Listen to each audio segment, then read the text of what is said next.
Assalamualaikum warahmatullahi wabarakatuh. Perkenalkan, saya Anistega Astari dengan NIM 2210501016 dari kelas 2251A KPIA Prodi Komunikasi dan Penyiaran Islam dengan dosen pengampu Dr. Vivi Asmawati MSI.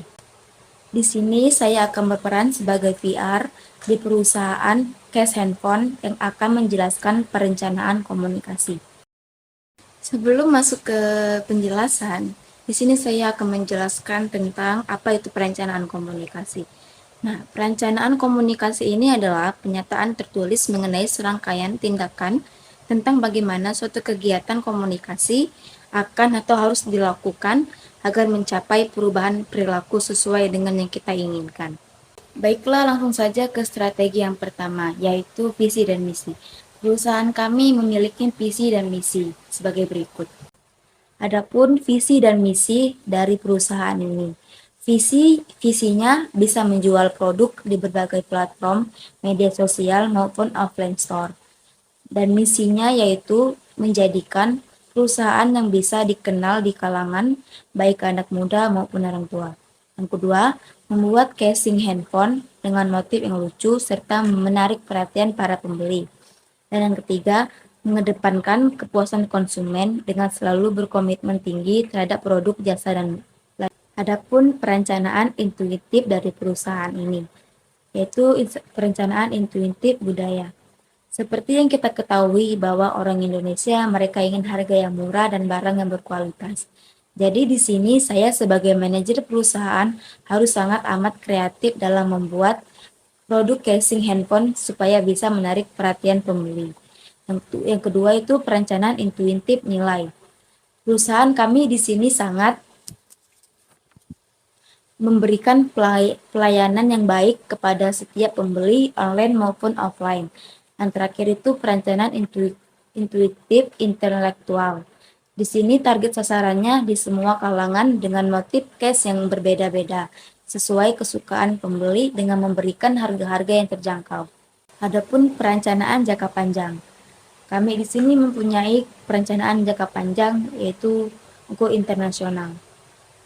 Ketika perusahaan casing handphone ini sukses di pasaran ataupun di media sosial, maka dalam 5 tahun ke depan kami akan meluncurkan produk-produk cash ini di pasaran internasional yang diharapkan akan selalu dibeli oleh orang-orang di sana karena casing handphone ini sangat berguna buat lindungin handphone dari kerusakan. Yang kedua itu berkembang di setiap tahun. Perusahaan kami juga akan berinovasi mengeluarkan produk-produk baru selain casing handphone yang akan digemarin oleh setiap orang. Yang terakhir itu, perusahaan kami akan meningkatkan pengalaman pengguna, terus menginvestasikan sumber daya untuk memperluas layanan serta menjaga kepuasan pelanggan.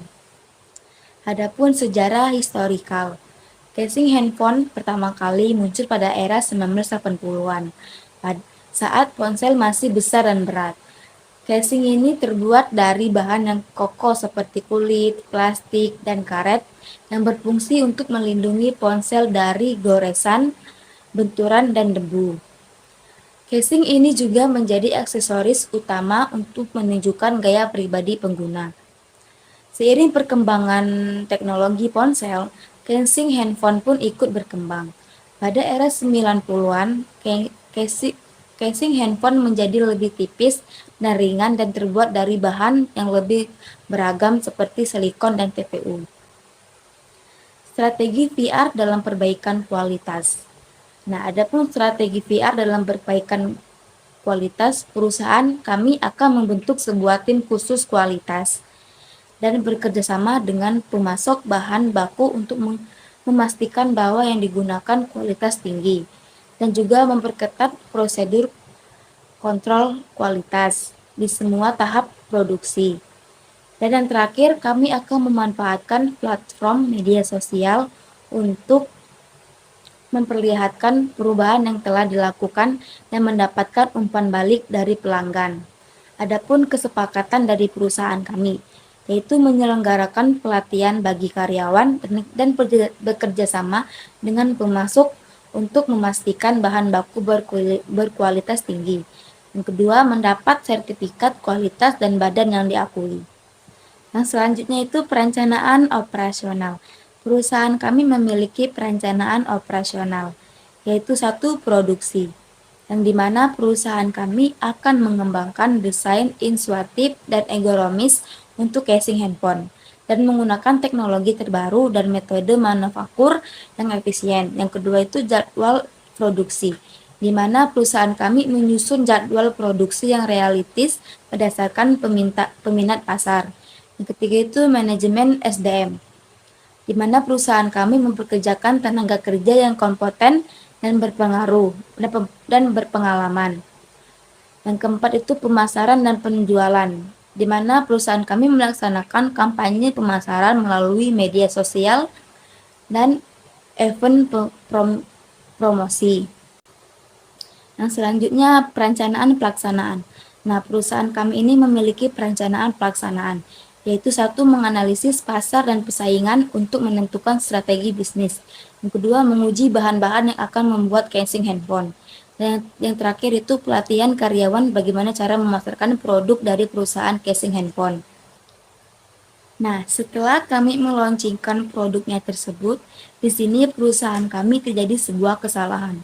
Kesalahan tersebut ialah banyak keluhan dari pelanggan terkait produk yang tidak sesuai harapan.